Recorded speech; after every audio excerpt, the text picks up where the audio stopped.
Estamos aquí para hablar sobre el contrato de compraventa de inmuebles. Entonces, para ir aterrizando la idea, vamos a empezar hablando de los contratos en general, ¿no? Los contratos están regulados por el Código Civil. Todos sabemos que el Código Civil es un conjunto de normas que regulan una serie de situaciones jurídicas de las personas particulares donde no interviene el Estado, ¿no? Porque es derecho privado. Y un capítulo importante, un libro, se llama dentro del Código Civil, es Fuentes de las Obligaciones, que es donde se regulan los contratos. Y ahí se define el contrato como el acuerdo de dos o más partes para crear, regular, modificar o extinguir una relación jurídica patrimonial. O sea, en otras palabras, en lenguaje sencillo, es un acuerdo de voluntades. Nosotros contratamos todos los días sin darnos cuenta. Tomamos un taxi, le decimos, señor, ¿cuánto me cobras en tal lugar? Tanto, negociamos, pagamos la contraprestación, se brinda el servicio, se ejecuta el contrato y se termina el asunto. Naturalmente, no es de esos contratos que hemos venido a hablar hoy día, ¿no? Esos son contratos domésticos, contratos verbales, cotidianos. Pero lo cierto es que la ley establece que los contratos se perfeccionan por el consentimiento de las partes, excepto aquellos que además deben observar la forma señalada por la ley bajo sanción de nulidad. Es decir, la ley reserva para algunos contratos una determinada forma. La ley establece, por ejemplo, para la donación tiene que ser por escritura pública, para la hipoteca no solo escritura pública, sino que tiene que estar inscrita en los registros públicos. Para la compraventa de inmuebles no dice eso, increíblemente, ¿verdad? Claro, empecemos por decir que esa no es la mejor idea. Un inmueble debe venderse, como todos sabemos, a través de un procedimiento que comienza con la firma de una minuta, que se eleva a escritura pública y que se inscribe en los registros públicos. Sin embargo, esto es lo que dice la ley, ¿no? Los contratos se perfeccionan por la voluntad.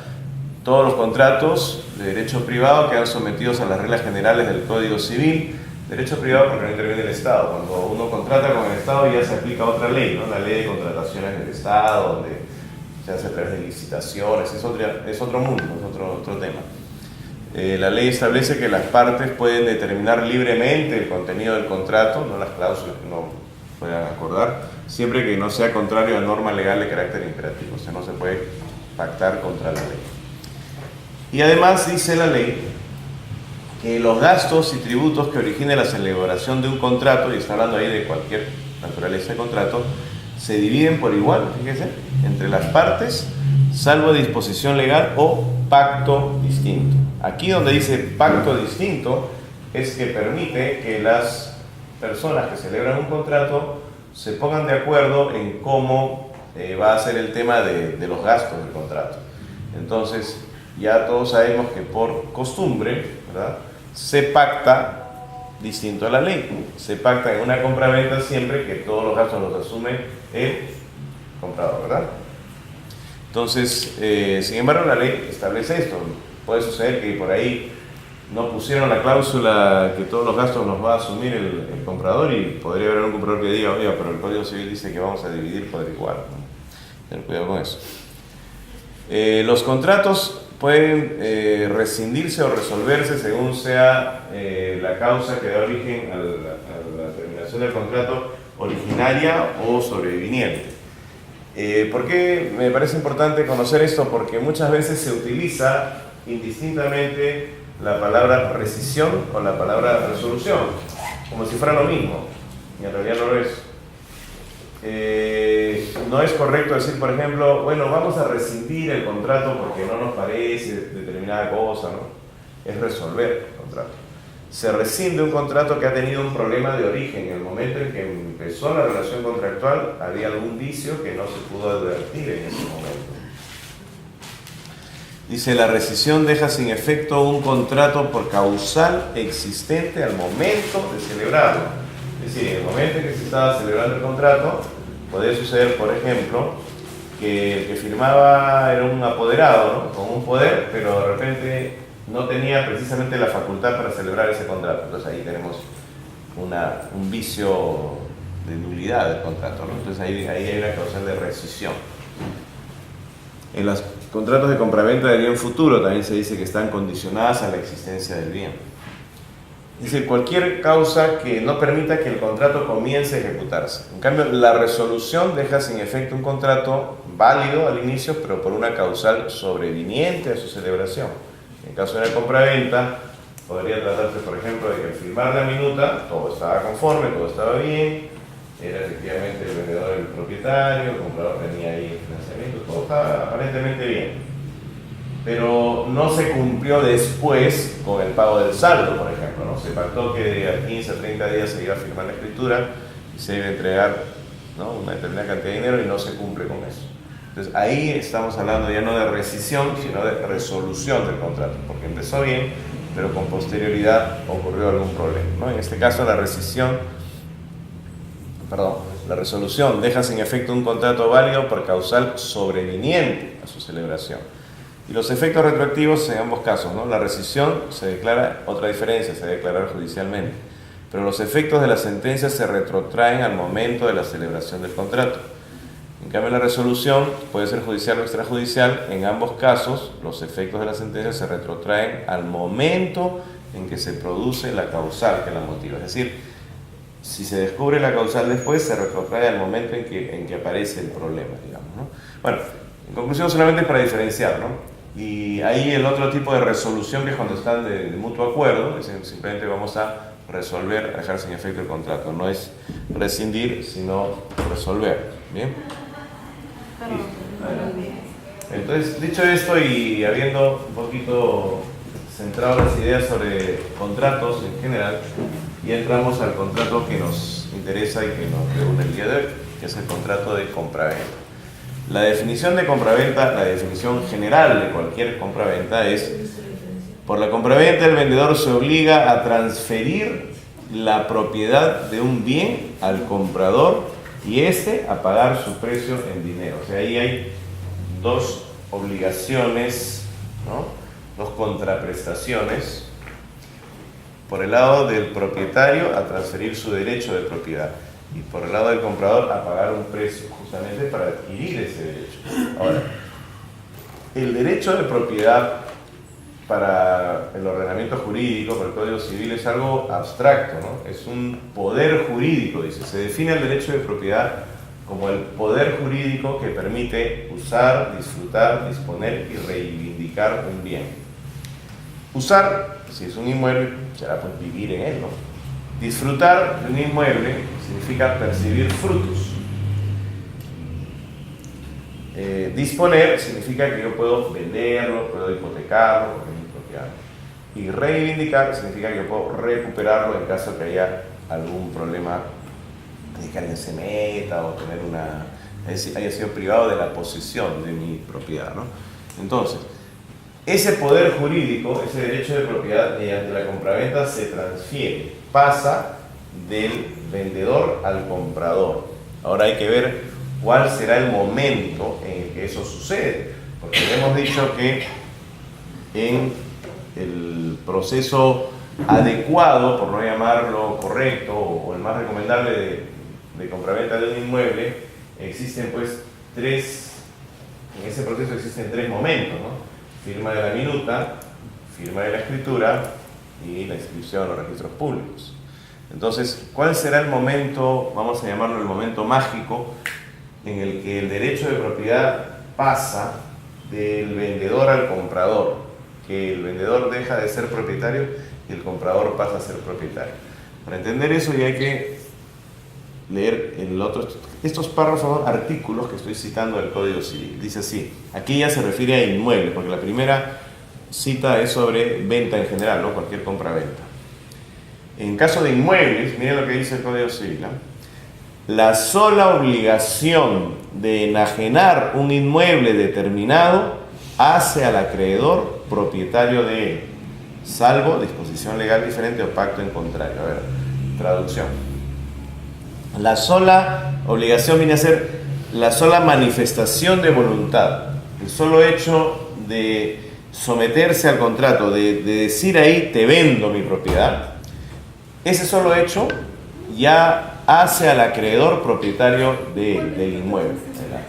Ahora, ¿quién es el acreedor? Normalmente estamos acostumbrados a escuchar o a utilizar la palabra acreedor para referirnos a aquella persona a quien le debemos dinero, ¿no? Como los acreedores me están buscando, decimos, ¿no?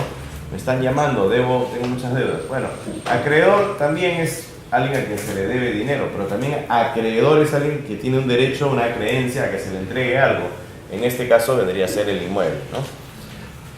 Y no cualquier inmueble, sino un inmueble determinado, es decir, en el contrato debe especificarse las características, la ubicación, la partida registral del inmueble, ¿verdad?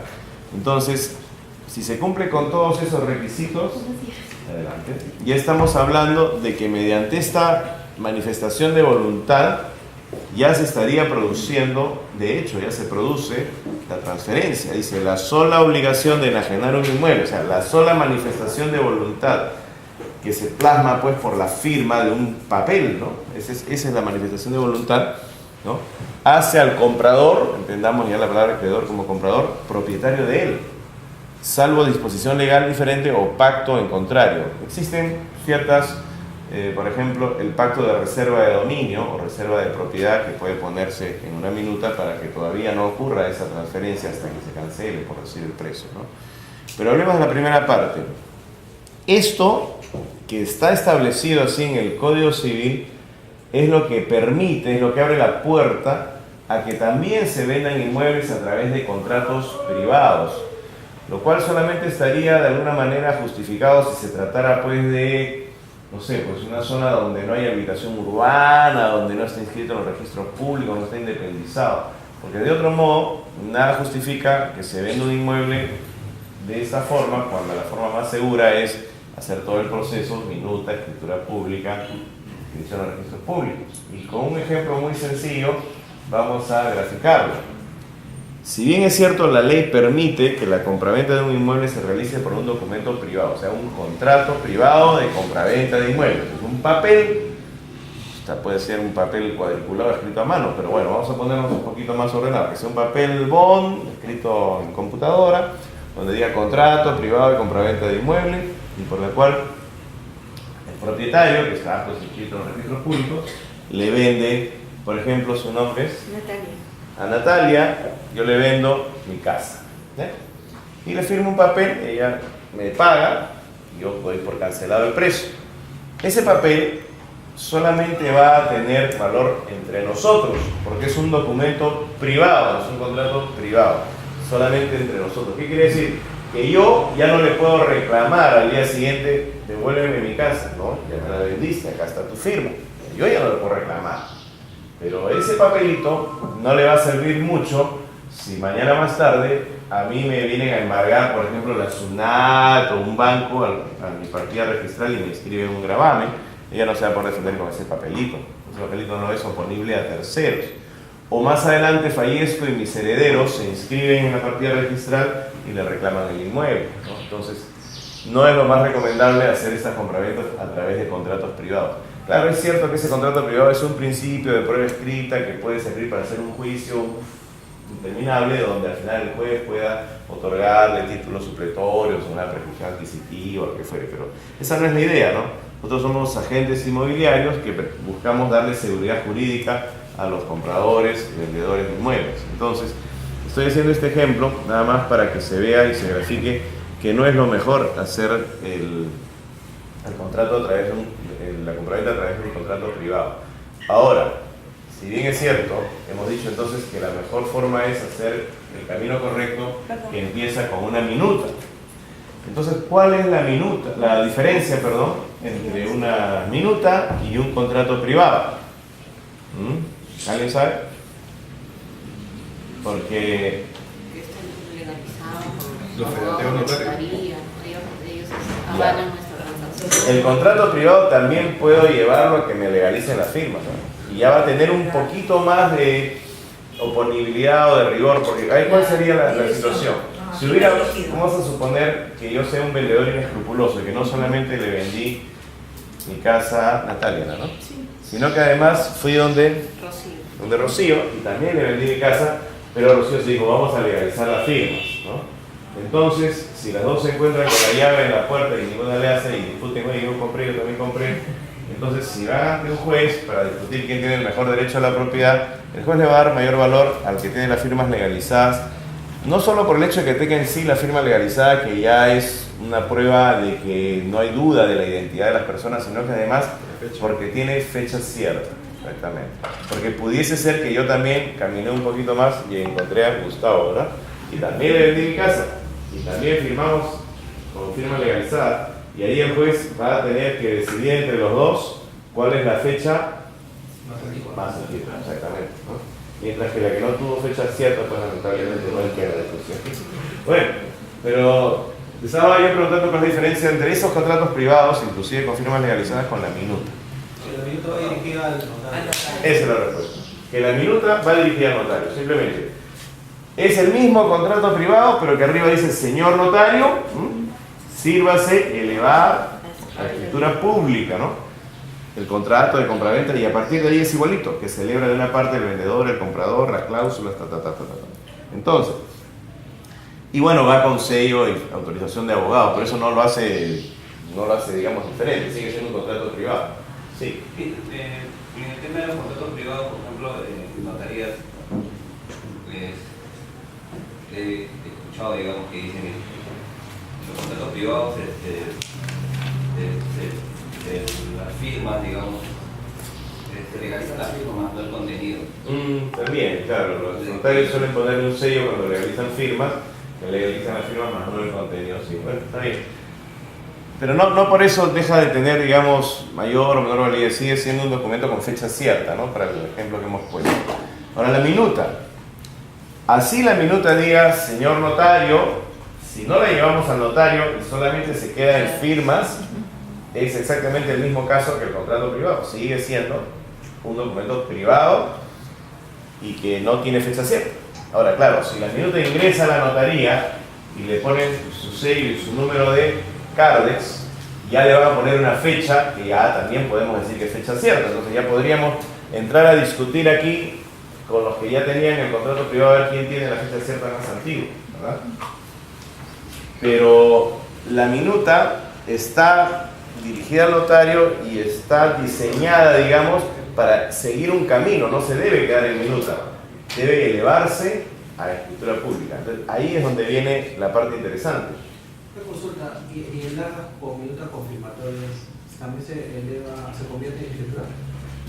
Si lo haces a modo de minuta, señor notario, si lo hace elevar a escritura pública, un contrato de promesa de compraventa con arras confirmatorias, se puede elevar a escritura. No se suele hacer porque generalmente el arras es pues, por un plazo, un tiempo que no justifica hacer todo esto para de una vez firmar la minuta definitiva. Puede ser, pero normalmente en los contratos de arras, ¿no? O contratos que en realidad se llaman contratos preparatorios de promesa de compraventa compacto de arras, ese es su nombre completo, pero todo el mundo dice contrato de arras. Son contratos privados, generalmente con firma legalizada, porque son una promesa de que se va a vender el inmueble, ¿no? De eso vamos a hablar también un poquito más adelante, ¿no? Bueno, entonces estábamos diciendo que la sola obligación de vender ya hace al acreedor propietario de él, ¿no? Entonces vamos avanzando con eso. Independientemente del pago. Independientemente del pago. Muy buena pregunta, así es. Si en la minuta se vende el inmueble sin hacer ninguna reserva de propiedad, entonces ya operó la transferencia en ese momento. Ahí hemos estado aquí, habíamos estado diciendo entonces cuál es el momento mágico, la minuta, la escritura o la inscripción a los registros públicos. La elevación a la escritura pública es revestir de formalidad un acto que ya se celebró. O sea, el contrato es la minuta. Cuando se extiende una escritura pública, lo que se hace es se transcribe la minuta y se pone textualmente las cláusulas y termina poniéndose la fecha de la minuta ahí en el cuerpo de la escritura. Y esa es la fecha que se va a tomar para todos los efectos tributarios, legales, etc. Por esa razón, cuando ya se firma la minuta, el comprador puede ir a la municipalidad ya a cambiar el autoavalúo, ¿verdad? El PU y el HR ya lo pueden poner a nombre del comprador, porque ya se firmó por la minuta. Ya operó la transferencia en ese momento, independientemente de que se haya cancelado o no el precio. Ahora, si no se ha cancelado el precio, puede ponerse una cláusula, la reserva de dominio, la reserva de propiedad, para que no opere la transferencia hasta que se cancele el total en el momento de la elevación a escritura pública. ¿Correcto? Ahora, se ingresa a la notaría, la minuta a la notaría, y en el interín, antes de la firma de la escritura, las partes deciden modificar algo en la minuta. No sé, dar un poco más de plazo, fraccionar el pago en más momentos, más cuotas, o alguna otra característica. Entonces, ahí es donde vienen las famosas cláusulas adicionales y las adendas. En realidad, en realidad la adenda es el género y la cláusula adicional es la especie. O sea, adenda es todo lo que se adiciona. Adendar algo es adicionar algo, ¿no? En este caso un contrato. Pero cuando la minuta todavía no se ha elevado a escritura pública, entonces lo más recomendable y lo más práctico es redactar cláusulas adicionales. Cláusula adicional primera, cláusula adicional segunda. ¿Por qué? Porque al momento en que se eleve a escritura pública, esas cláusulas se van pues a adicionar a la minuta y van a formar parte de la misma escritura. Si la minuta original tenía, no sé, pues 12 o 13 cláusulas, terminará ahí la minuta y comenzará cláusula adicional primera, cláusula adicional segunda, la excluyente, ¿no? Y todo forma parte de la misma escritura. Si ya se hubiese firmado la escritura y ya se hubiese cerrado el proceso de firmas, entonces ya no cabe hablar de cláusula adicional. Ahí es que se utiliza la palabra, bueno, ni siquiera se utiliza la palabra adenda propiamente dicho, se utiliza la palabra escritura aclaratoria, escritura modificatoria, escritura cancelatoria. Porque puede suceder que se haya firmado la minuta y se haya elevado la escritura, pero de ahí se acordó que el pago se iba a hacer, no sé, pues en un plazo de 6 meses, un año. Entonces, cuando se cancela, pues habrá que hacer otra escritura cancelatoria. O no, vamos a ponernos en el caso de una compraventa común y normal, como las que se suelen hacer siempre, ¿no? Una minuta y en los pocos días la escritura y se envía el parte a los registros públicos. Y por ahí el registrador encuentra algo que no le parece. Por ahí las sumas no cuadran, los porcentajes de copropiedad no dan 100%, o algo de forma que no sé, el sello del notario no coincide con que ellos tienen registrado X situación. Entonces el registrador va a formular una observación, ¿verdad? Una esquela de observación donde va a decir, sírvase a aclarar, por ejemplo, no se dejó constancia de si el cheque de gerencia tenía efecto cancelatorio. Es importante poner la palabra que el cheque de gerencia tenga efecto cancelatorio. Entonces va a formular una observación. Y eso hay que subsanarlo mediante otro documento, mediante otra escritura, que ya sería una escritura pequeña, con una sola cláusula probablemente, por la cual se está corrigiendo, modificando o aclarando, como pide el registrador, a la escritura original, ¿verdad? Entonces, si el error fue del notario, porque puede pasar, ¿no? Que enviaron un parte incompleto, que enviaron, como les dije, el sello no era el que tenían registrado, lo que fuere, entonces ya la notaría se encargará de subsanar mediante una escritura aclaratoria, modificatoria. Pero si el error estaba en la minuta, porque no se había redactado determinada circunstancia, o las cifras no coinciden, o lo que fuere, entonces ya no es culpa del notario, ya va a tener que las partes, comprador y vendedor, van a tener que suscribir una nueva minuta con unas 2 cláusulas, una de antecedentes, donde diga mediante escritura de fecha tal, se transfirió en compraventa el inmueble tal. Y la segunda cláusula mediante la presente, escritura como minuta aclaratoria, se precisa que los porcentajes que se establecieron no son estos, no son aquellos. Por decir, si hubiera sido la observación esa, ¿no? Lo que fuere que haya que modificar. Entonces ahí ya no podemos llamarlo cláusula adicional, porque ya la escritura está cerrada. Entonces ya no es como cuando la minuta está todavía en trámite, está en la notaría, está en este proceso en el cual se están completando los documentos, ¿verdad? Todos sabemos que al ingresar la minuta a una notaría se debe adjuntar ciertos requisitos, ¿no? La copia literal o el CRI, HRPU, el pago del predial, copia de los DNI, copia del cheque, ¿no?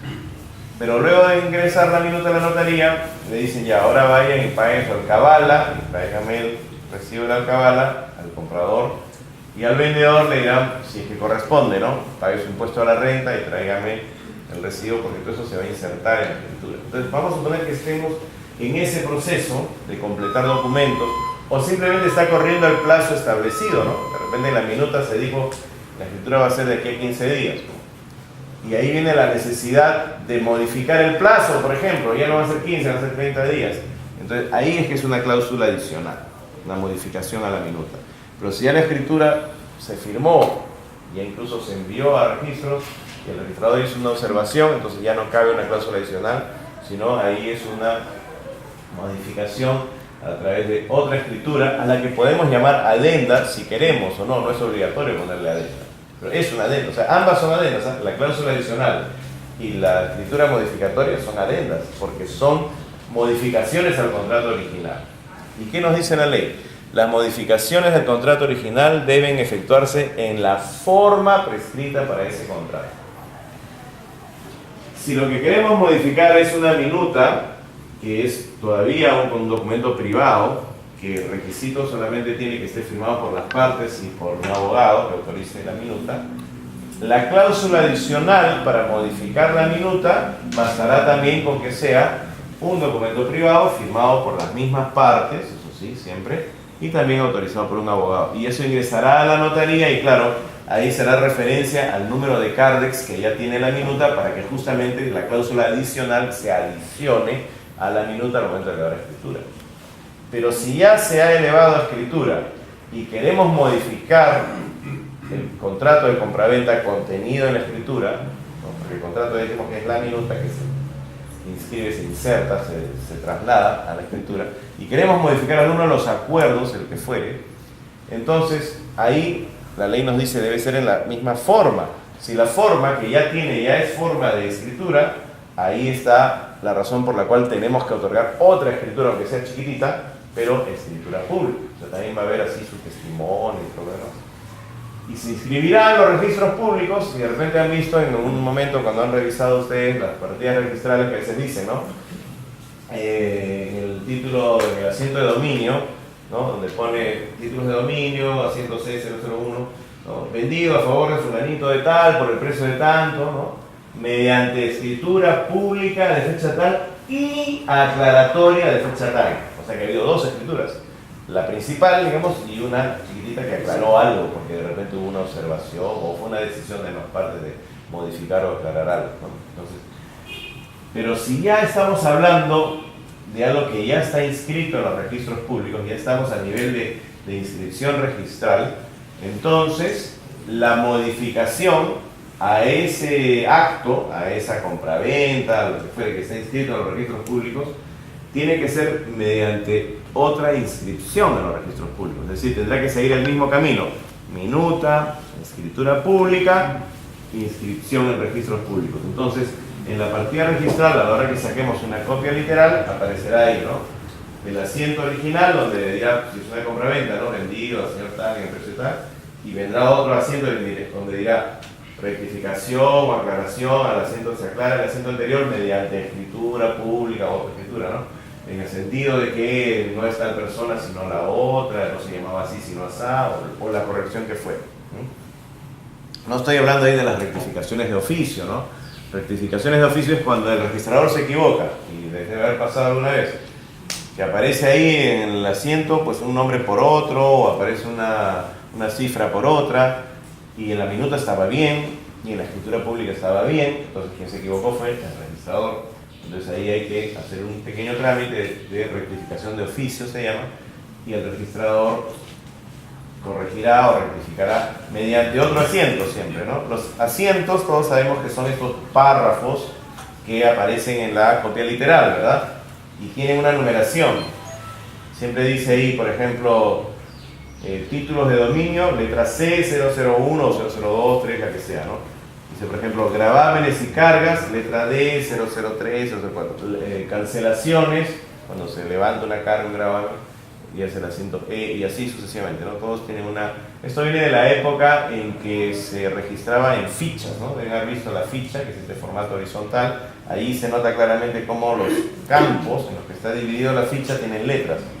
A es descripción del inmueble, A es antecedentes, B descripción del inmueble, C títulos de dominio, D gravámenes y cargas, E levantamientos, cancelaciones, etc. Entonces, esa nomenclatura de los rubros, así se llaman, y las letras sigue siendo la misma actualmente que hay la inscripción en partida electrónica. Entonces uno ve que dice rubro, gravámenes y cargas, asiento, no dice la palabra asiento, pero ese es el número del asiento, D003, dice hipoteca a favor del banco tal, ¿no? Entonces es un párrafo, ¿no? En una hoja.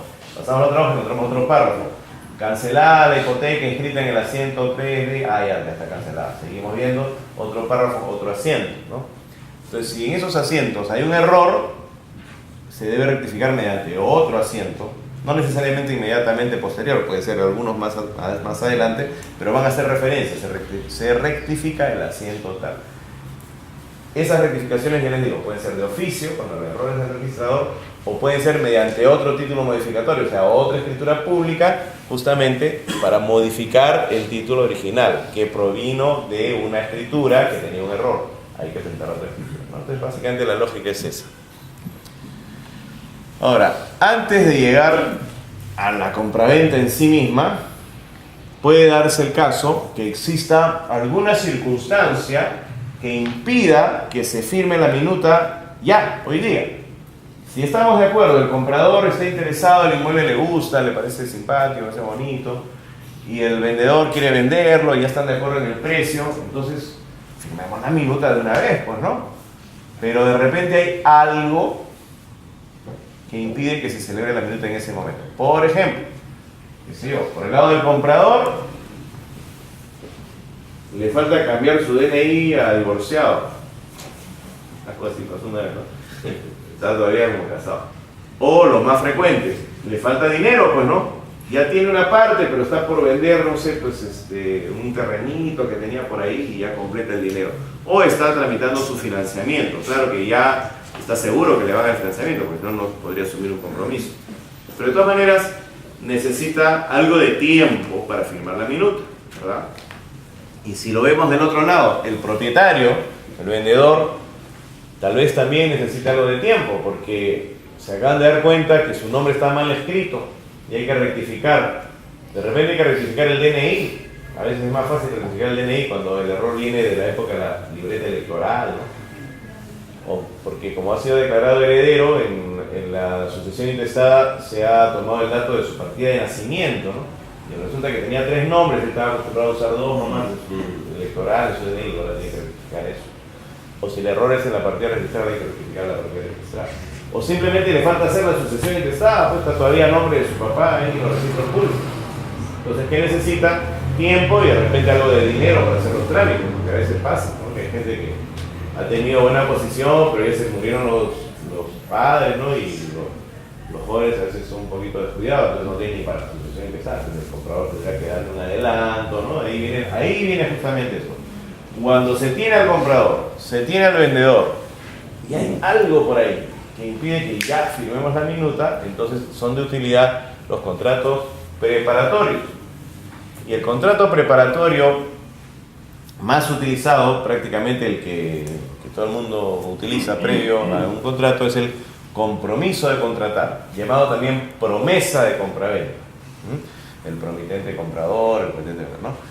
Por el compromiso de contratar, las partes se obligan a celebrar en el futuro un contrato definitivo. O sea, todavía no hay compraventa propiamente.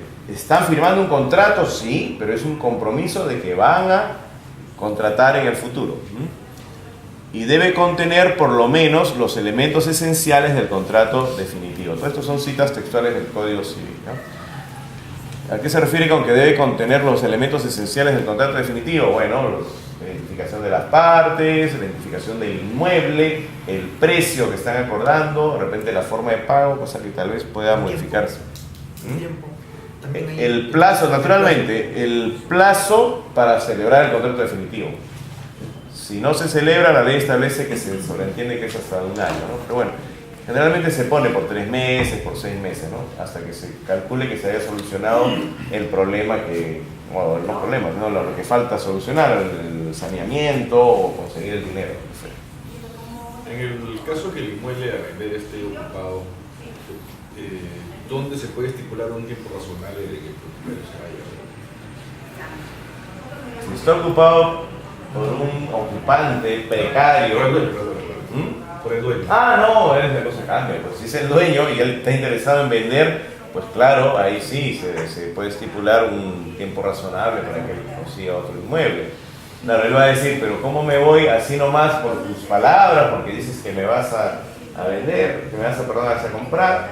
Entonces, si tú me das un adelanto significativo, yo con eso ya puedo irme a otro lado, ¿no? Entonces ahí en el contrato preparatorio se puede dar un adelanto a cuenta del precio que puede tener o no la calidad de arras. Ahorita vamos a hablar de las arras que forman parte de estos contratos. Y ese sería el momento en el que se compromete esa persona a desocupar. Ahora, si no lo ponen ahí, en la minuta, pues, ¿no? En la minuta sí debe comprometerse, lo más recomendable, a que va a entregar desocupado al momento de la escritura, ¿no? Cosa que no impide que haya otro tipo de acuerdos. Hay gente que acuerda, firmando la escritura, todavía concederle un plazo, ¿no?, de 60 días, entonces, dependiendo de la confianza. Claro, lo recomendable es establecer penalidades, de eso vamos a hablar también. La idea es que todo incumplimiento va a generar siempre el derecho a una indemnización. Por eso dice acá también, el incumplimiento de una parte faculta a la otra a solicitar, en este caso, se deje sin efecto el compromiso de contratar, y en ambos casos una indemnización. Es decir, todo incumplimiento genera una indemnización.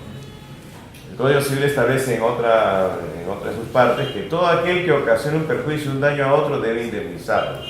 El problema cuando se deja así abiertamente, va a haber una indemnización, es que no se sabe cuánto va a ser la indemnización.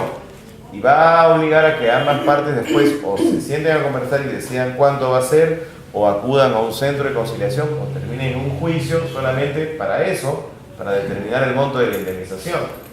Y va a quedar al final sujeto al criterio del juez, ¿no? Al juez le puede parecer que no es nada grave el problema, esta gente tiene plata, una indemnización, 1000 soles, por ejemplo. O de repente le toca un juez que dice, pucha, lo mismo le hicieron a mi padre, 1 millón, no sé, X, ¿no? Entonces, para evitar esa incertidumbre en los montos de las indemnizaciones, es que lo recomendable es establecer penalidades, como ha dicho Ricardo. Cuando tú estableces una penalidad, en caso que incumplas con tal cosa, pagas tanto. En caso que incumplas con tal otra, pagas tanto. Entonces, igual, ¿no? Si yo incumplo con esto, pago tanto y tanto. Entonces ya está un contrato con penalidades, ya las reglas están claras. Dice, ok, si te demoras, pagas tanto. Si pagas a dejar sin efecto el contrato, me vas a resarcir con tanto. Todo ya está anticipadamente y por escrito, fríamente calculado ya. Ahí cada uno sabe a lo que se compromete. Bueno, hay otro tipo de contrato preparatorio que no es muy frecuente, pero les puede por ahí tocar, entonces es bueno que lo conozcan. Se llama contrato de opción. Por si acaso aquí la palabra opción no tiene el significado que normalmente le damos, de que le estamos dando la opción también de comprar a alguien o la primera opción. Es también al revés, el contenido es negativo, es la opción de desistirse. Dice la ley, por el contrato de opción, una de las partes queda vinculada a su declaración de celebrar en el futuro un contrato definitivo y la otra tiene el derecho exclusivo de celebrarlo o no. O sea, es parecido al anterior, sí, porque ambos son contratos preparatorios, ambos son promesas de que se va a comprar, se va a firmar la compraventa. En el anterior los dos estaban comprometidos a celebrar. Aquí no, aquí uno dice, si me desanimo, ya no. O sea, va para el lado del propietario. O sea, si viene otro... La ley no establece quién, le da el derecho a cualquiera de ellos. En lo que se ve en la práctica es más bien el comprador, cuando es, por ejemplo, una constructora. Y dice, ya, me gusta tu terreno, te lo quiero comprar, pero ¿cómo sé si la municipalidad me va a aprobar el anteproyecto? Según los parámetros urbanísticos sí podría ser, pero yo tengo una idea de un proyecto así un poquito especial, así que vamos a hacer un contrato de opción. Durante un plazo, 3 meses, 4 meses, tú me vas a reservar de alguna manera a mí, no lo vas a poder vender a otro, ¿no? Ese terreno. Naturalmente habrá que ver cómo te compenso económicamente eso también. Pero yo voy a tener ese plazo para ir a la municipalidad a hacer mis gestiones y si la municipalidad me dice que sí, entonces firmamos la compraventa. Y si la municipalidad me dice que no, entonces, señor, ejerzo mi derecho de opción de no celebrar el contrato y ya no tengo ninguna obligación pendiente contigo. ¿Sí? Y mismo se puede estipular una indemnización. Sí, por eso te digo. Ahí vemos, nos ponemos de acuerdo en cómo te compenso, ¿no? Porque hay que tener en cuenta que son 3 meses que tú te has privado de vendérselo a otro por esperarme a mí. Entonces, mínimamente te tendré que compensar con algo. Y ya eso es negociable, ¿no? ¿Cuánto es o cómo es? Podría ser, arras también podría ser, ¿no? Pero normalmente se estipulan cantidades fijas y que ya si te compro pasa a formar parte del precio. Bueno, eso es también un tema de, o no también, ¿no? De cómo negocio. Ese es el famoso contrato de opción. No es tan frecuente como el primero, el contrato de compromiso o promesa de venta, que es el más normal, ¿no? Se repiten los papeles. Se repiten los papeles. En esta opción es para el que quiere comprar, y en el otro es para el que quiere vender. Se invierten los papeles. Dice, claro, en el otro ambas partes quedan obligadas y claro, es más seguro para el vendedor. Este no es tan seguro para el vendedor porque el comprador puede desanimarse, pero bueno, algo le quedará de compensación. Tiene razón. A ver, eso es interesante que conozcan. Dice, promesa de obligación o hecho de tercero. Se puede prometer en estos contratos de compromiso, de promesa, ¿no? Se puede prometer la obligación o el hecho de un tercero con cargo de que el promitente quede obligado a indemnizar al otro contratante si el tercero no asume la obligación o no cumple el hecho prometido respectivamente. ¿Qué quiere decir?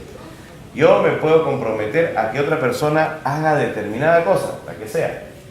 Y si esa persona no la hace, tú no le puedes reclamar a él porque no ha firmado nada, pero sí a mí porque yo me comprometí. ¿Qué utilidad tiene esto para el agente inmobiliario? Un primer caso podría ser que es para que él venda. Ok, podría ser. Yo te prometo que lo va a vender y si no te vende yo te tengo que indemnizar. Pero para eso, más adelante vamos a ver que hay uno bien específico. Aquí lo veo más bien como un buen método para garantizar el pago de la comisión. ¿Qué pasa? A ver, imaginémonos que estamos frente a una situación en la que hay un inmueble y hay más de un propietario, hay copropiedad. ¿Ya? Para ponerlo sencillo vamos a ponerlo que sean 2, pero podrían ser muchos más, 5 o 10. ¿No? Que sean 2 copropietarios, 2 hermanos que han heredado un inmueble. ¿Ya? Y uno vive en el extranjero y el otro está acá. Y ustedes están obviamente hablando con el que está acá. Y están de acuerdo, sí, vamos a firmar el contrato de exclusiva, todos los días. Ya. Señor, pero para vender el inmueble su hermano va a venir, ¿cómo va a ser? No, yo tengo poder. Efectivamente, pues, poder por escritura pública, otorgado ante el cónsul, inscrito en los registros públicos. Para vender inmuebles, perfecto, vender inmuebles. Oye, ¿y para firmar contrato de intermediación inmobiliaria, para pagar la comisión? No dice. Yo nunca he visto un contrato. Generalmente cuando la gente otorga un poder para que vendan la casa, ni se les ocurre que va a haber un agente, ni una agencia, ni que va a pagar una comisión. Sin embargo, el que está firmando acá el contrato tendría que tener la facultad de firmar en nombre del otro el contrato de intermediación para que les pueda respetar el pago de la comisión. Que podría darse el caso que si firma el contrato solo con uno, a la hora que se vende el inmueble le van a dar la parte de este uno y te va a decir, bueno, la parte de mi hermano yo ya le mandé su plata a él, así que comunícate, mira, acá está su correo electrónico, a ver si te paga. Esa no es la idea, ¿no? Y yo quiero que tú que estás firmando conmigo te me comprometas a que tu hermano me va a pagar. ¿Se puede? Sí, claro que sí. Para eso el Código Civil dice que se puede prometer la obligación o el hecho de un tercero. Yo me comprometo a que mi hermano va a respetar la comisión. Y si él no la respeta, yo respondo, ¿no? Entonces, por ahí viene un poco la recomendación. ¿Se puede incluir la comisión en la minuta? ¿Se puede incluir la comisión en la minuta? Sí, claro que sí. Naturalmente, aquí cuando hemos hecho algunas minutas en la oficina, las minutas que yo redacto suelo poner eso, ¿no? Ahora, sobre incluir la comisión en la minuta hay que tener en cuenta una cosa. Empecemos por una cosa. No hay ningún problema en que yo diga, te vendo mi casa, pero quiero que me pagues con 5 cheques. Uno en nombre de mi mamá, otro en nombre de mi papá, otro en nombre de mi club de fútbol, otro en nombre del agente inmobiliario y otro a mi nombre. Y si yo, vendedor, firmo que doy por cancelado el precio con esos 5 cheques, vale, nadie tiene por qué, ni el registrador, ni el notario tienen por qué discutirlo, porque la ley permite eso, yo indico cómo me pagas. Pero, tengamos en cuenta una cosa, Si el comprador viene financiado por un banco, la cosa cambia, porque los bancos sí ponen sus reglas. Yo te voy a prestar dinero para que compres una casa, pero el cheque que te voy a dar, ¿no? El desembolso, hacer un cheque de gerencia, el banco sí va a exigir que sea a nombre del propietario registral, del vendedor. Así esté representado por un apoderado, como sea, no, porque esa es la política del banco. Los bancos en general actúan de esa manera. Entonces ahí viene la pregunta, uy, ya me malogró, porque ya el profesor acaba de decir ahorita que yo podía haber hecho que me den un cheque en mi nombre, pero si va a venir y justo la comisión me la pagan al final y el pago final lo hace el banco no acepta. Ok, seamos ingeniosos. ¿Es cierto o no que así el banco no financia el 100%, ¿verdad? El banco financia 70, 80, 90, en mejor los casos. Hay un 30 o 20% que el comprador tiene que poner de su bolsillo. De ahí es que él puede decir, pago, o de ahí es que se puede separar el pago y decir ya, un cheque a nombre del agente inmobiliario. El problema sería que como ese pago que hace el comprador para que después el banco financie se hace primero, generalmente a la firma de la minuta, ¿verdad? Entonces al vendedor no le va a gustar posiblemente que ya en ese primer pago a la minuta el agente inmobiliario ya se esté llevando su comisión. Oye, pero si a mí todavía no me han pagado el inmueble, ¿cómo sé que no? Muchas cosas pueden pasar, ¿por qué se va a ir su comisión? Bueno, ante eso hay varias posibilidades. Una es que, guárdemelo pues usted, total, el cheque ya está a nombre de la agencia, de la oficina o del agente inmobiliario, entonces ya no le va a servir de mucho al propietario, ¿no? Al vendedor, tenerlo. Me lo da junto con la escritura. O se pone ahí en la minuta, ¿no? Que el pago será mediante un cheque tal a nombre del vendedor, otro cheque a nombre del agente, que será entregado conjuntamente con el saldo, entonces lo mantiene todavía el comprador. Y ya, si quieren ir al extremo, que quedará en custodia de la notaría local, no viene al caso, pues, ¿no? Que el cheque de la comisión quede en custodia, ¿no? Se entiende todavía con eso entre comprador y vendedor, pero hay gente así, ¿no? Entonces, ¿hay varias alternativas? Sí hay. Que puede ir el cheque, el cheque de la comisión, formar parte del precio, sí. Pero los bancos no van a aceptar que sea dentro del pago del saldo. Entonces tiene que salir del primer pago que pone con recursos propios el comprador. Pero no va a querer de repente el propietario que eso se lo entregue a la gente primero. Entonces se puede acordar que se entregue después, pero ya salió de la parte del dinero del comprador. ¿Ya? Interesante. Sí, una consultita. Y en referencia al pago del impuesto que hace el vendedor, con ese desglose del cheque, ¿afecta o sigue siendo el mismo importe? No, el mismo. O sea, el vendedor paga un impuesto, impuesto a la renta, si es que no se exonera, si es que fue después de 2004, etc. Paga un impuesto sobre un monto fijo, que es la diferencia entre lo que le costó y no, o si lo heredó por el total. Entonces va a dar lo mismo que reciba por partes, que de ahí le dé a la gente o no le dé. Igual el notario le va a pedir para ya elevar la escritura que haya pagado el 5%, vamos a suponer que sea un inmueble adquirido por herencia, el 5% del total del precio, aunque todavía no le hayan entregado más que un 20%. Entiende que ya fue, pagó, llegó el voucher, eso se inserta en la escritura y ya al momento de la firma de la escritura le entregarán el saldo del cheque por total. ¿No? Así es el asunto. Ya, entonces habíamos dicho que se puede prometer la obligación o el hecho de un tercero y ahora ya entramos a lo que todo el mundo está acostumbrado a escuchar hablar y decir, las famosas arras. Las arras pueden formar parte de los contratos preparatorios o de los contratos definitivos también, ¿no? Según se trate de arras confirmatorias o arras de retractación, que vamos a ver en la siguiente diapositiva. A ver, es un dinero que se entrega en calidad de formalidad, de compromiso, de seriedad, de darle, ¿no?, seriedad al negocio, a la compra-venta, ¿correcto? Y se la entrega de arras confirmatorias, las confirmatorias, ¿ah? La ley dice, importa la conclusión del contrato, o sea, la misma palabra lo dice, estoy confirmando que te voy a comprar, toma, ahí está el dinero, no hay posibilidad de que me desanime, no, ya está el dinero. Si la parte que hubiese entregado las arras no cumple la obligación por causa imputable a ella, la otra puede dejar sin efecto el contrato conservando las arras, ¿no? Porque todo el mundo ya sabe que entrega y no cumple, pierde. Si quien no cumplió es la parte que las ha recibido, la otra, si quien no cumple pues con vender, digamos, ¿no? El propietario recibió dinero, entonces la otra parte, el comprador, puede dejar sin efecto el contrato y exigir el doble de las arras, ¿no? Esa es la definición clásica de arras. La diferencia con las arras de retractación viene aquí. Si la parte que no ha incumplido la obligación prefiere demandar la ejecución o resolución del contrato, entonces ahí sí la indemnización de daños y perjuicios se regula por las normas generales. O sea, no me resultan suficientes tus $5.000 de arras porque el daño que me has ocasionado es mucho mayor. Yo ya tenía, no sé, pues el negocio armado, el contrato con una empresa extranjera que iba a venir conmigo acá y tú, como no me has vendido, me has ocasionado un tremendo perjuicio y te demando y me vas a pagar $2 millones. Bueno, en fin, esa es otra historia. Y eso solo podría ocurrir si se trata de arras confirmatorias. Pero las arras de retractación, que es la que generalmente se utilizan, son distintas justamente en eso. Y notemos la diferencia.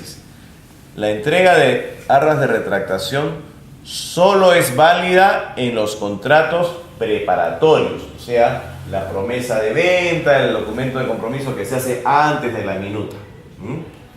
Mientras que las arras confirmatorias sí pueden formar parte de una minuta. Las de retractación no, porque justamente dan el derecho, conceden, dice ahí, conceden a las partes el derecho de retractarse de ese compromiso, pues, ¿no? Solamente son válidas en contratos preparatorios, que son estas promesas de venta, ¿no? Y concede a las partes el derecho de decir ya no vendo o ya no compro. Esa es la diferencia con las arras confirmatorias. Las confirmatorias, en teoría, no deberías decir eso, porque si dices eso te pueden hacer un juicio, una indemnización y todo lo demás. ¿Qué más dice la ley? Bueno, la definición de arras que todo el mundo entiende, ¿no? Que si se retracta la parte que entrega las arras, las pierde en provecho del otro contratante. Dice, no, ya no te compro, ya quédate nomás con lo que tengo. Si se retracta quien recibe las arras, debe devolverlas dobladas. ¿Dobladas será así metidas en un sobrecito dobladas? No, doble. Al tiempo de ejercitar el derecho. O sea, ejercitar el derecho de retractarme. O sea, te devuelvo el doble porque me estoy retractando. No sé, pues por ahí conseguí a alguien que me paga más pues, por el inmueble y me sale a cuenta de devolverte el doble. Lo cierto es que si te devuelvo el doble, ya quedo liberado de mi obligación de venderte. Igual acá, si yo que te entregué arras para comprarte y al final veo que no me conviene el negocio, te quedas con lo que te di, pero ya quedo liberado de mi compromiso.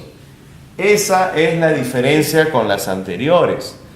Acá no quedo liberado, acá si pierdo o si devuelvo el doble, igualito me pueden hacer un juicio de indemnización por daños y perjuicios porque eran arras confirmatorias.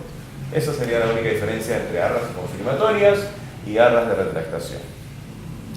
Ahora, en ambos casos, sea que se trate de arras confirmatorias o de arras de retractación, si se celebra el contrato definitivo, quien recibe las arras, dice, las devolverá de inmediato o las imputará sobre su crédito. ¿Qué quiere decir? Que pueden formar parte del precio, que es lo más frecuente, o también se pueden devolver. ¿Qué tal si se firmó un contrato preparatorio, una promesa de venta con pacto de arras? O sea, se firmó un arras por, no sé, $5.000, $10.000, pero el día de la minuta aparece el comprador con un cheque por el total, ¿no? De lo pactado o del primer pago. Entonces, ¿cómo? Puede ser con el banco.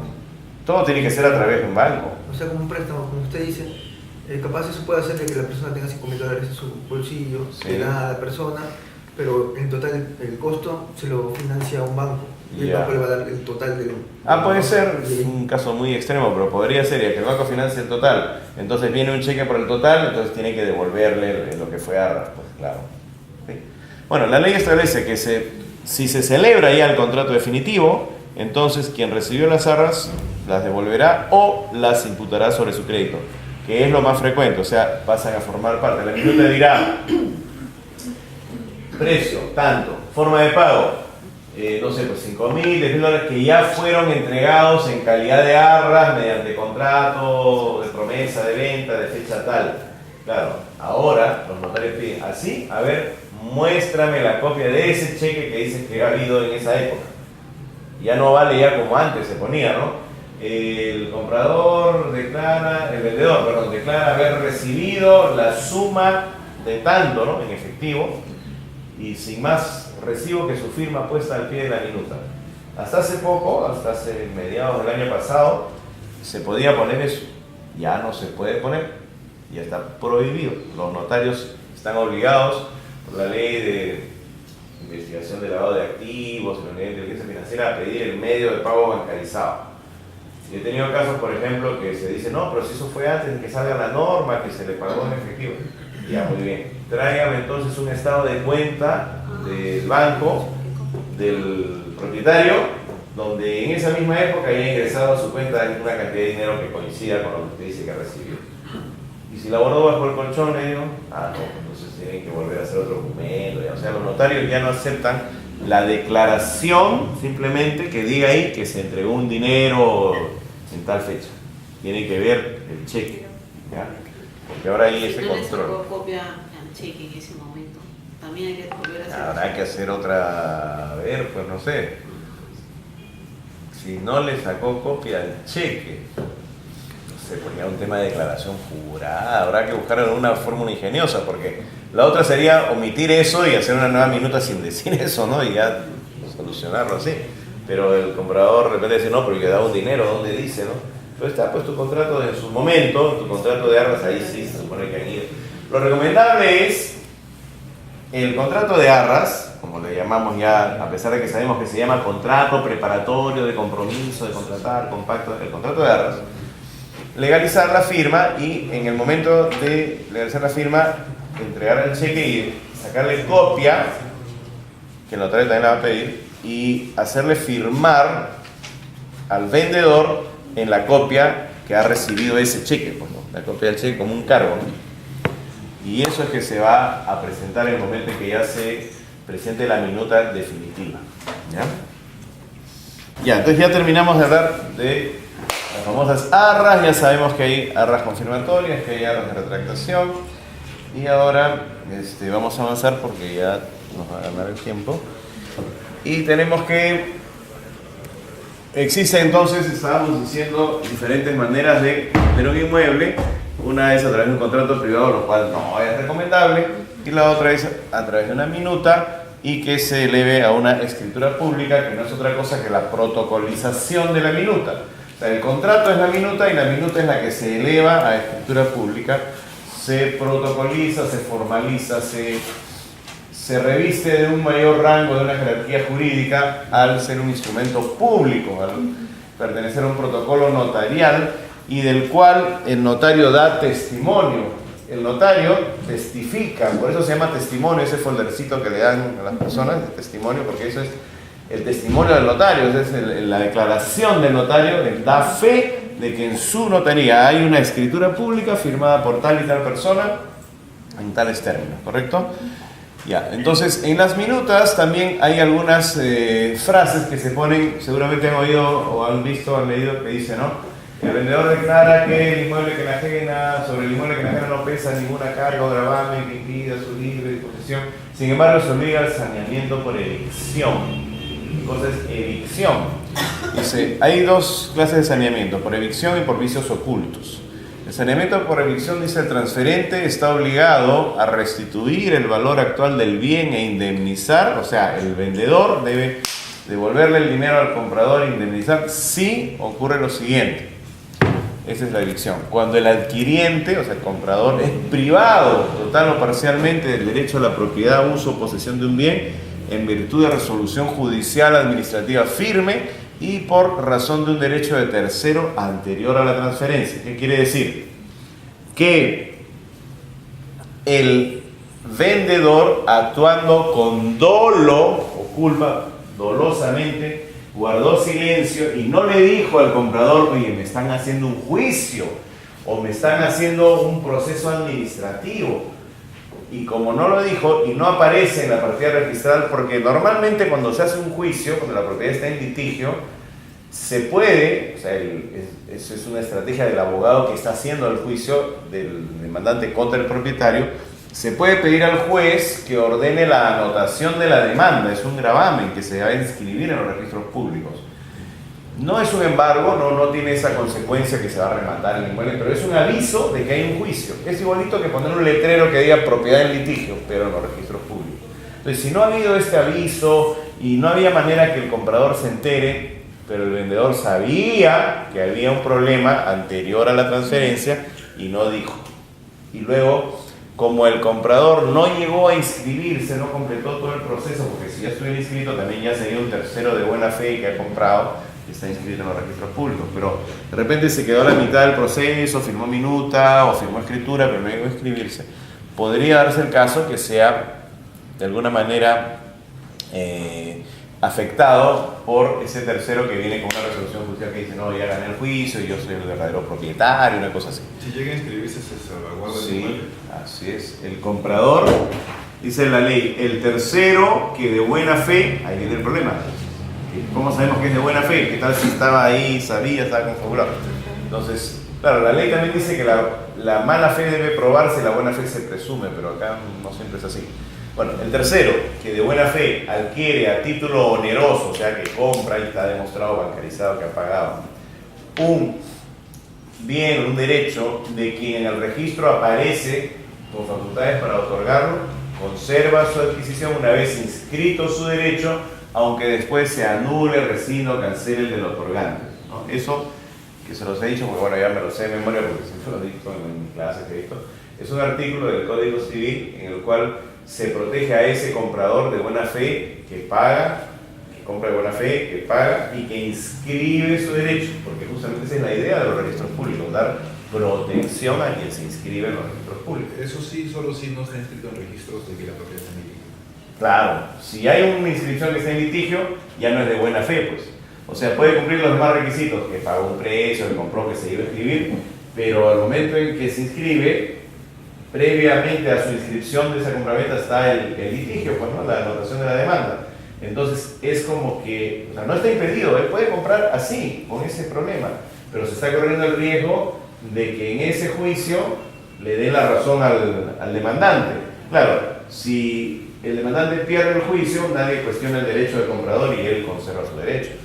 Pero él se corre el riesgo de que como eso ha llegado después, va a prevalecer la decisión judicial sobre ese juicio porque ya está como una medida anterior ahí inscrita, ¿no? Entonces, y sobre todo que ya no puede alegar buena fe porque sabía, porque estaba en el registro y se presume que toda persona tiene conocimiento de lo que está inscrito en registros públicos. Bueno, eso es una historia un poco más larga por el principio de publicidad registral y que todo el mundo tiene acceso a los registros, etc., ¿no?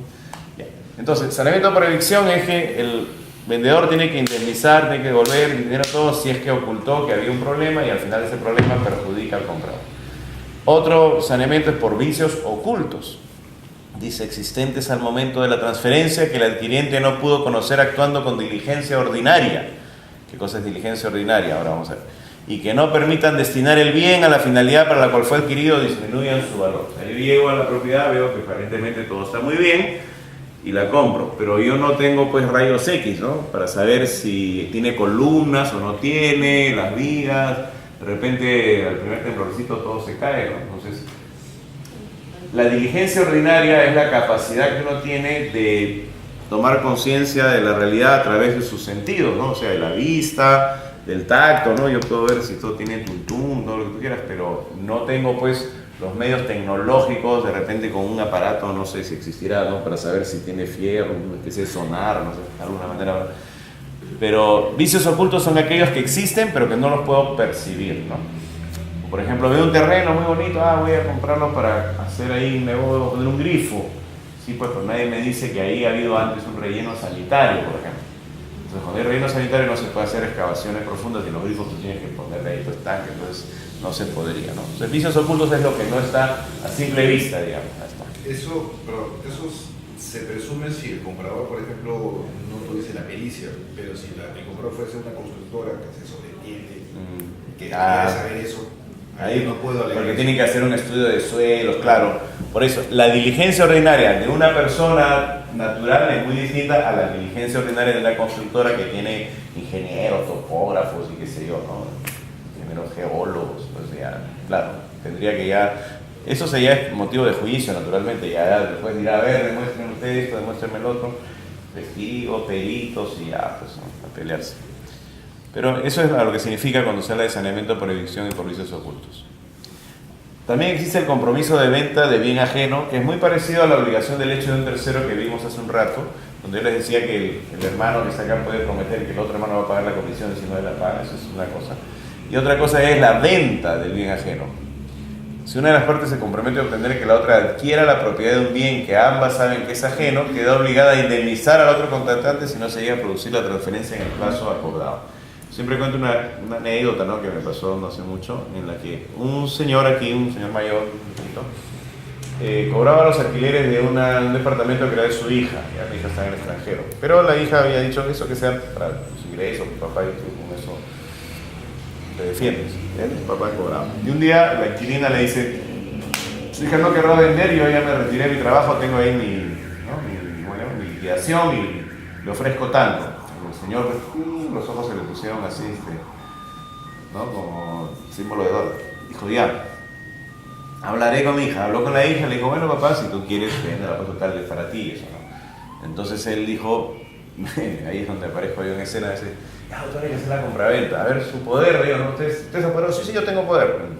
Para administrar, para arrendar. El señor no dice para vender.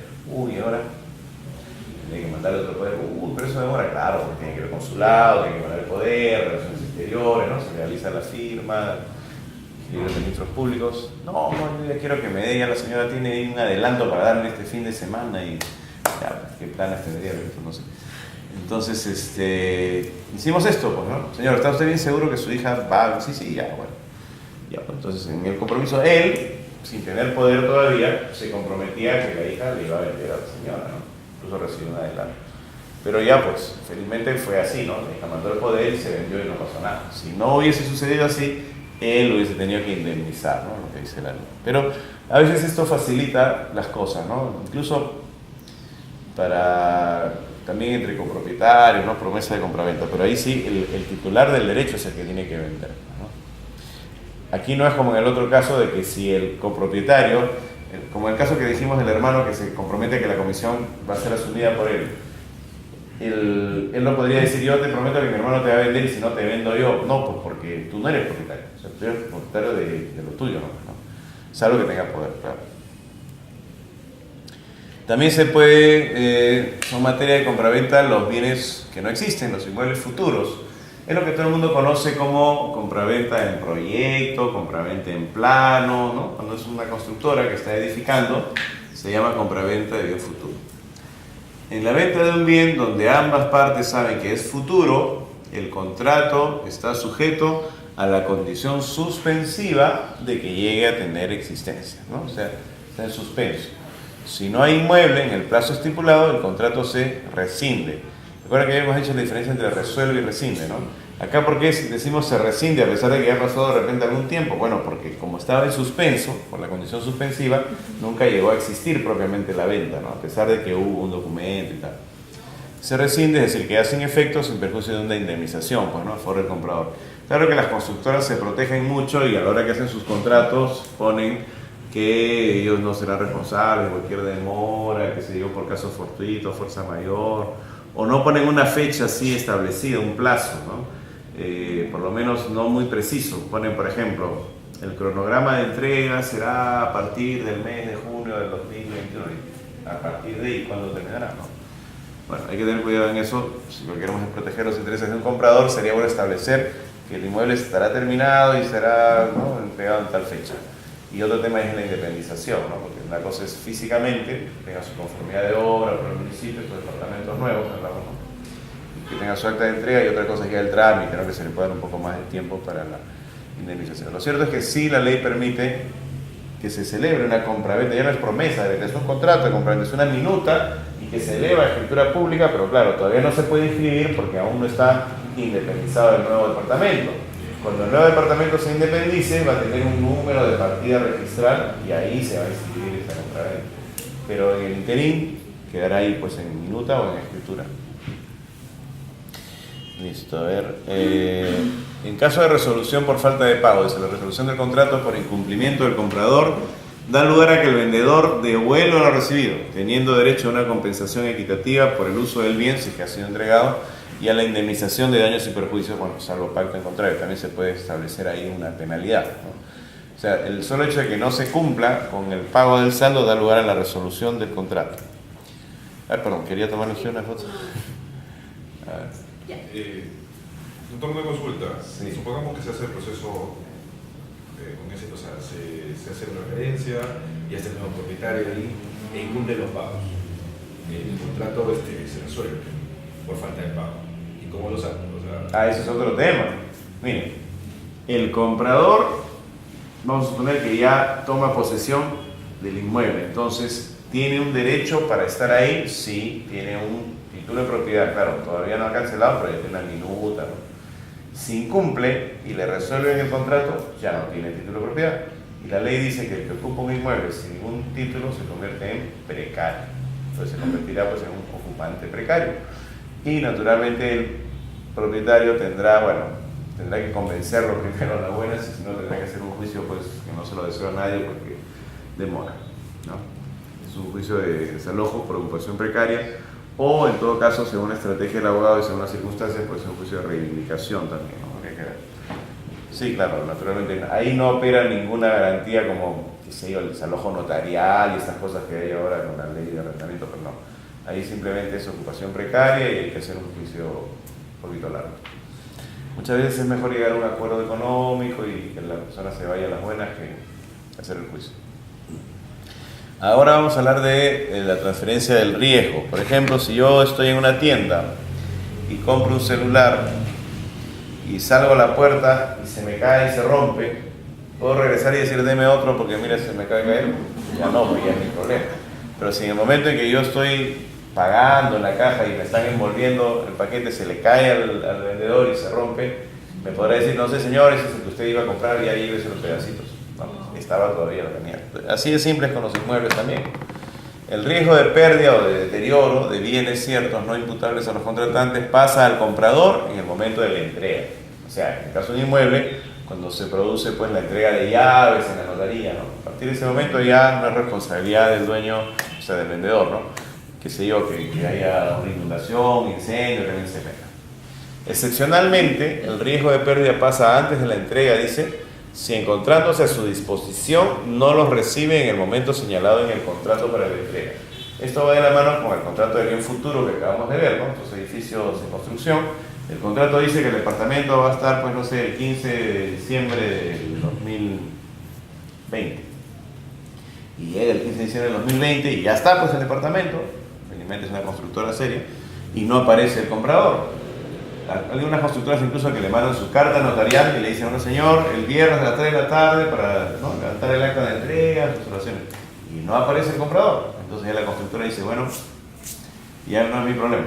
Como ya estaba notificado este señor, que estaba a su disposición, él asume el riesgo. Si se inunda, se incendia, alguien se mete, ya yo no va a estar poniendo ahí un vigilante, ¿no? A eso se refiere. Después hay dos formas clásicas de compraventa, la compraventa sobre medida y la compraventa ad corpus. De repente han visto esa palabrita, ¿no? La compraventa se realiza ad corpus, que significa que se vende tal como está, ¿no? Así, el inmueble construido, ¿no? Con las características que tiene. Lo contrario a una compraventa ad corpus es lo primero, ¿no? Compraventa sobre medida. En latín se dice ad mesuram. Aquí funciona esto cuando se trata, pues, por ejemplo, de una parcela, ¿no? De varias hectáreas, un terreno agrícola, donde tú dices, bueno, quiero, no sé, pues, 300 metros cuadrados. Allá, pues, bueno, yo quiero 300 metros y me tiene que dar 300 metros, ¿no? Porque estoy comprando así como decir al peso, ¿no? Al media, exactamente, sobre medida. En la compraventa de un bien con indicación de su extensión o cabida, o sea, del área, y por un precio en razón de un tanto por cada unidad de extensión o cabida, o sea, a tanto el metro cuadrado, el vendedor está obligado a entregar al comprador la cantidad indicada en el contrato. Si ello no fuese posible, el comprador está obligado a pagar lo que se halle de más y el vendedor a devolver el precio correspondiente a lo que se halle de menos. ¿Cómo es que si ello no fuese posible?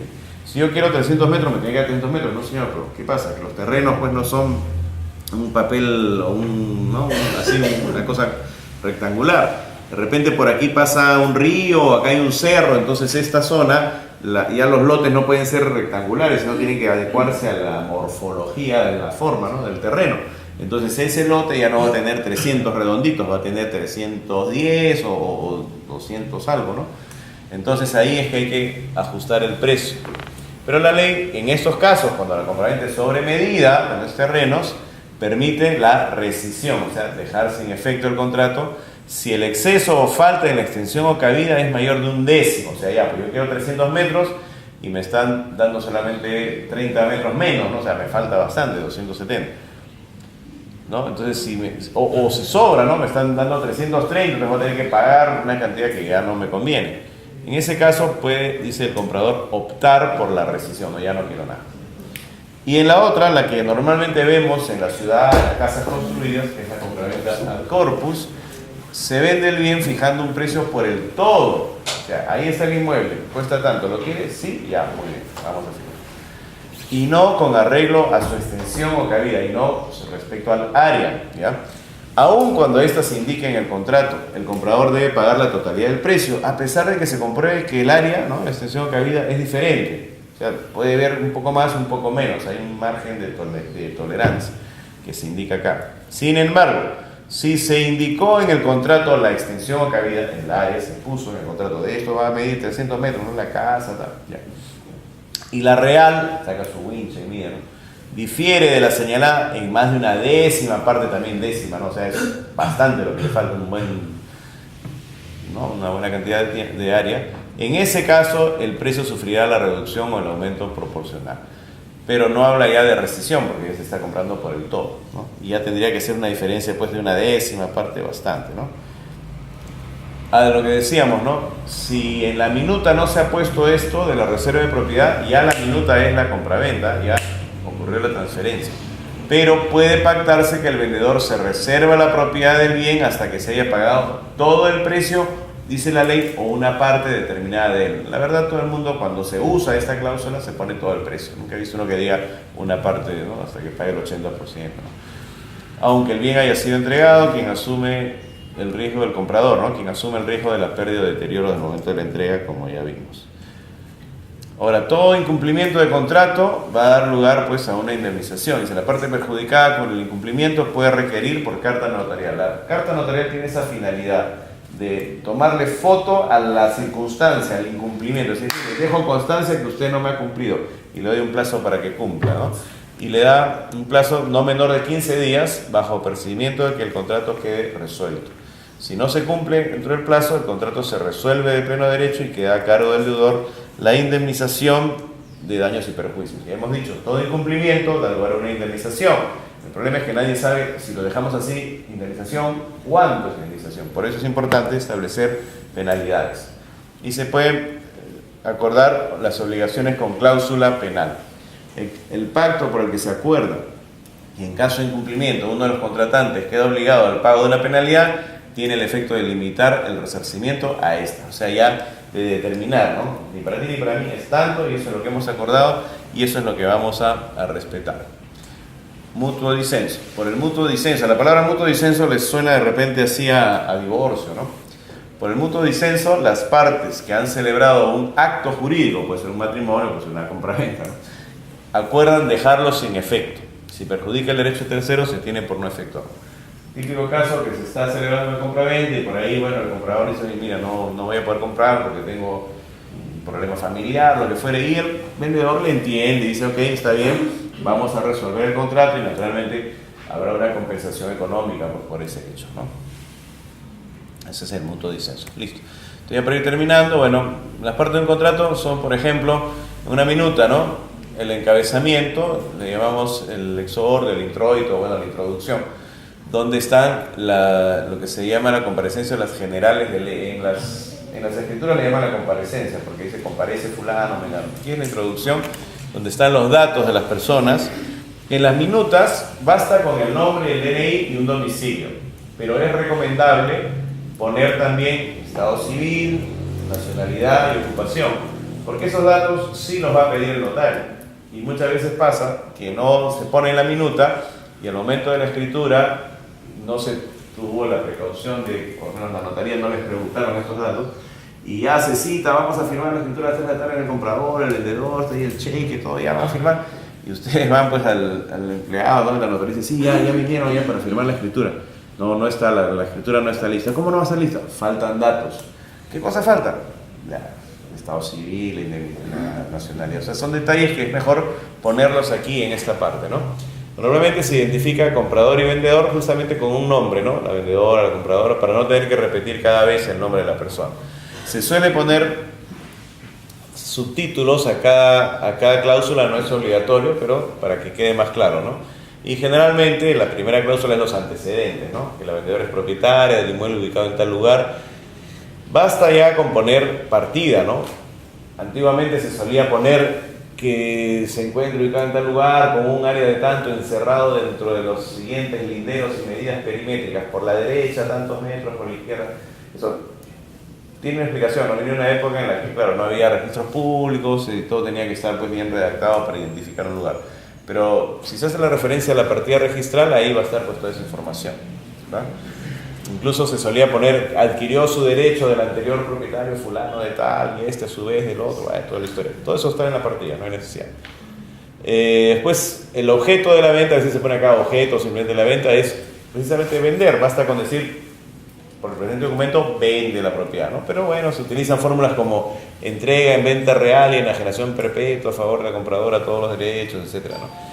Si es un solo inmueble, un solo vendedor, basta con poner la venta del inmueble. Si son copropietarios hay que especificar los derechos y acciones de cada uno. Bueno, aquí es donde se diría que si la venta se efectúa ad corpus, aquí se señala que los linderos y medidas perimétricas están en la partida, y de ahí viene el precio y la forma de pago, ¿no? Entonces hay que poner el precio, es tanto, y se va a pagar de tal y tal manera, ¿no?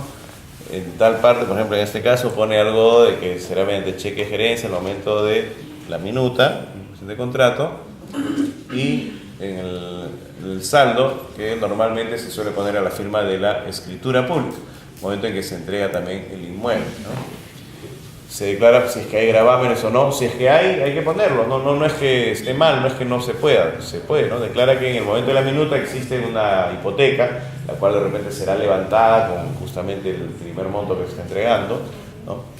Después equivalencia de prestaciones, que ambas partes declaran que entre el precio y el inmueble existe equivalencia, justamente para evitar estos problemas que hay cuando no hay la área o lo que fuere, que se encuentran al día del pago de impuestos, ¿no? Como los prediales, sobre todo, que deben estar pagados todo el año, sabemos eso, ¿verdad? Y en cuanto a los arbitrios, bueno, es un tema interno ya entre comprador y vendedor que deben estar pagados hasta el momento de la entrega del inmueble, aunque el notario no les va a pedir constancia de eso, pero ya es un tema interno, ¿no? Y establecer quién va a pagar los gastos, impuestos. Los gastos ya sabemos que por costumbre se les hace pagar a los compradores, aunque la ley dice si no se pone deberá ser por mitad cada uno. Y en caso de que haya impuestos a quien le corresponde. Bueno, después la cláusula de los domicilios, ratifican los indicados en la introducción y deben comunicar cualquier cambio. Esto de la jurisdicción tiene sentido cuando alguno de los contratantes pone un domicilio fuera de Lima, ¿no? Ahí es donde se pone siempre que renuncian a cualquier fuero. Eso sí es que se va a ir a un juicio y la persona tiene un domicilio, no sé, en Piura, pues va a haber que ir al juez de Piura para hacer el juicio allá, porque el principio es que se debe hacer un juicio en el lugar del domicilio del demandado, ¿no? Y para evitar eso es que se pone esto de que renuncian a cualquier otro foro y se someten a la competencia de los jueces de la ciudad de Lima.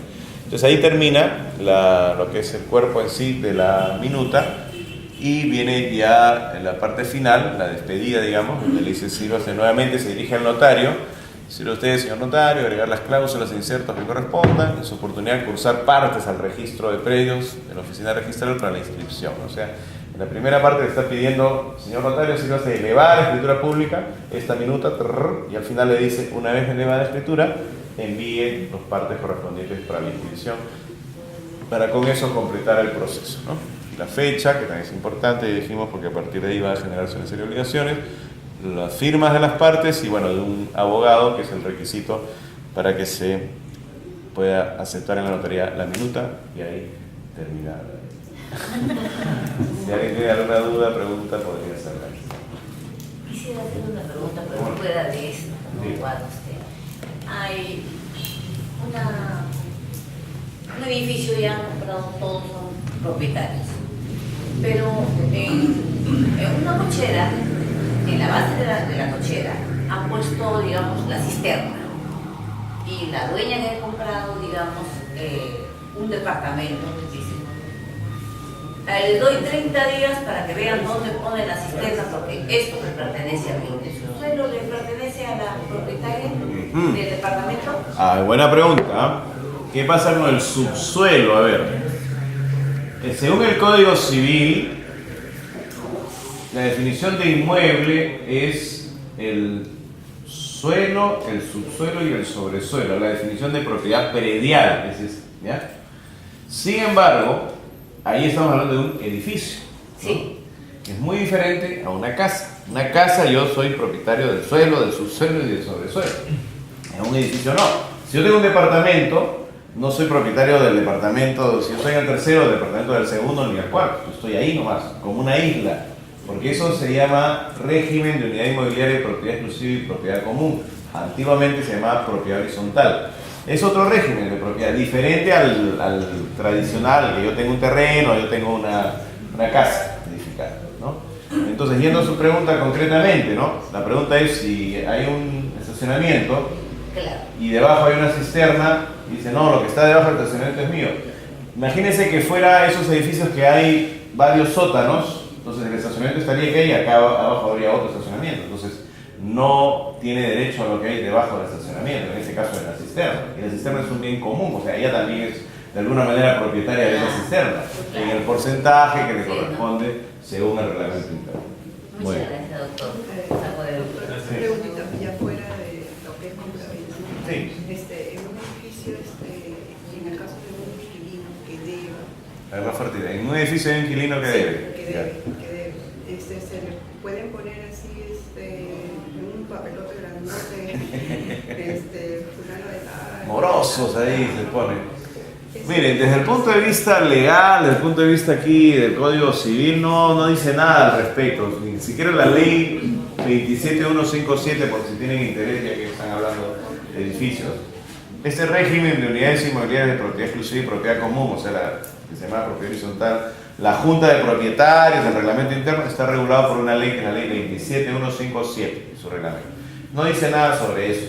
Dice sí que deberá tener todo edificio deberá tener así una tablilla, como pone, para todo, pues para las convocatorias, a las asambleas, pero no dice que ahí van a poner los morosos. Y hay otro tema, que es otra norma, que es la ley, qué sé yo, de privacidad, de datos personales, o la norma esta de la afectación al honor, a la integridad, y por ese lado podría quejarse el moroso, decir, ¿cómo es posible que estén denigrando mi buen nombre? Bueno, pues está debiendo, bueno, estamos diciendo que lo cual es cierto. En todo caso, no pongan pues el nombre de él, pongan el departamento tal, debe tanto, ¿no? Ya todo el mundo sabe que sea, una cosa así. Pero eso yo sé que es una manera de presionar para que pague, ¿no? Porque hay gente que tiene sinvergüenza y no paga. Y no le pueden ni cortar el agua, ni cortar la luz, ni nada parecido, porque eso sí sería delito, ¿no? Perturbación de la posesión. No le pueden cortar el agua ni la luz. Y hay gente que lo hace, lo sabe, pero sí, puede ser una denuncia. Lo que tienen que hacer es cobrarle judicialmente. La ley establece que el presidente de la Junta de Propietarios, válidamente inscrito en los registros públicos, formalizada la Junta, tiene toda la potestad de hacer un juicio y le puede embargar el propio departamento. Pero para eso tiene que estar la Junta formalizada. El problema es que en el, no sé, 70-80% de edificios en Lima no han hecho el trámite para inscribir la Junta de Propietarios, y eso va a ser materia de otro taller seguramente, de cómo se trabaja ese tema, que es más extenso de explicar. ¿Otra pregunta? O sea, el moroso lo puede denunciar. El quimorso no, cualquier ocupante de un departamento, de una casa, o sea, cualquier persona que esté en posesión de un inmueble puede denunciar a otra persona que perturbe la posesión, que sea actos perturbatorios. Los actos perturbatorios de la posesión: cortar el agua, cortar la luz, no sé, tirarle algo, cerrarle la puerta, cambiarle la chapa. Actos perturbatorios, sí. Hasta el mismo propietario, el inquilino al propietario, no puede denunciar. Sí. Lo que pasa es que yo también fue señalado de la Junta de Remodelación. Ya, no te preocupes, ¿no? Los inmuebles que están hipotecados también se pueden vender. Sí. Pero justo hablo de eso ahorita. Sí, claro que sí. Sí. pero el comprador tiene que asumir eso, ¿no? Se pueden vender los inmuebles que estén grabados, que estén hipotecados o que estén embargados incluso, con juicio, con todo, pero el comprador tiene que firmar que él sabe, conoce y asume las consecuencias. No hay problema.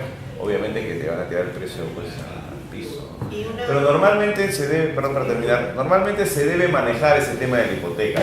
O sea, el comprador debe decirle, ok, dígame cuánto le debe usted al banco y de esa manera el primer pago que yo le haga va a ser justamente para que usted pague, levante la hipoteca y si no, no le pago el saldo, ¿no? Más o menos en palabras sencillas, sí.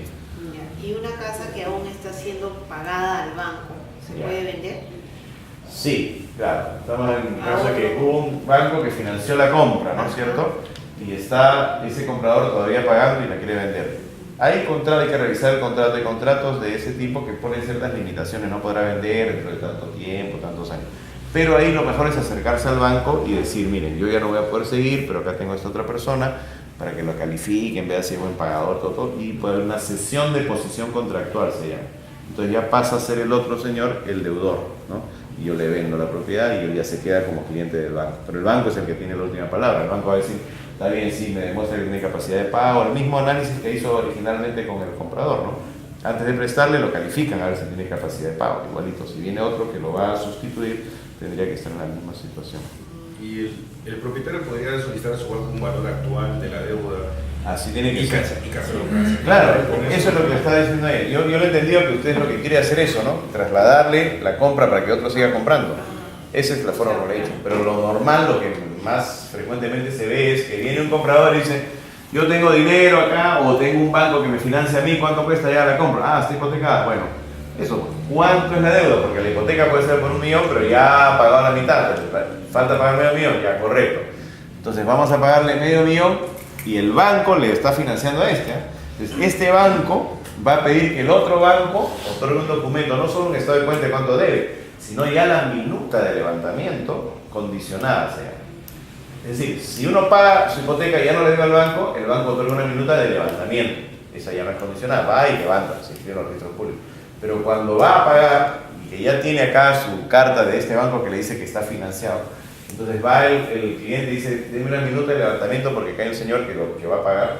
Entonces ya viene la minuta firmada ya por el gerente, ¿no? El representante legal de ese banco. Entonces el banco que financia al comprador dice, ok, está bien, ya veo que está ya, prácticamente ya es el levantamiento, falta inscribirse en los registros públicos, pero para que se inscriba ahí dice, esta minuta está condicionada al pago. Entonces este banco dirá, ok, pago, pero va el cheque ya directamente al banco, o sea, va...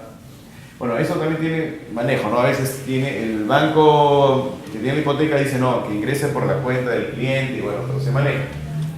Lo importante es que el banco de acá ya vea el documento del otro banco donde ya se está diciendo que tanto es la deuda y que tanto se va a levantar. Bien, señores. Sí. Con el tema del pago del impuesto a la renta, si una propietaria que ha heredado esa propiedad no vive en el país ya, o sea, ella ya no radica acá, ella tiene que pagar el impuesto a la renta igual, porque indican a veces de que no pagan ningún impuesto ya en el Perú porque ellos ya no viven años acá y ya son nacionalidad. Si está su nombre ahí en los registros públicos, así viva donde viva, es propietaria y está sujeta a las leyes de acá. ¿Ya? Ahora, en el impuesto a la renta ocurre una cosa, todo lo que fue adquirido antes del 2004 no paga. Si lo adquirió después del 2004, paga, viva o no viva en el país. La única diferencia es que ahora ya no hay ninguna, todos pagan 5%. Antes era que pagaban 30% los que estaban fuera, ¿no? Los no domiciliados. Eso cambió ya el año pasado, en 2017. Y con el tema de la alcabala, cuando es herencia, el que va a comprar paga igual la alcabala, cuando es una herencia. El que va a comprar solamente se exonera cuando es estreno de un departamento vendido por una inmobiliaria, por una constructora. Pero en el tema que fuera igual Que ahora que el otro cómo fue, si lo compró, lo heredó, no, o sea, el que está comprando y paga. Ahí no hay problema con eso. Bien, señores, gracias por su atención. Nos vemos en el taller.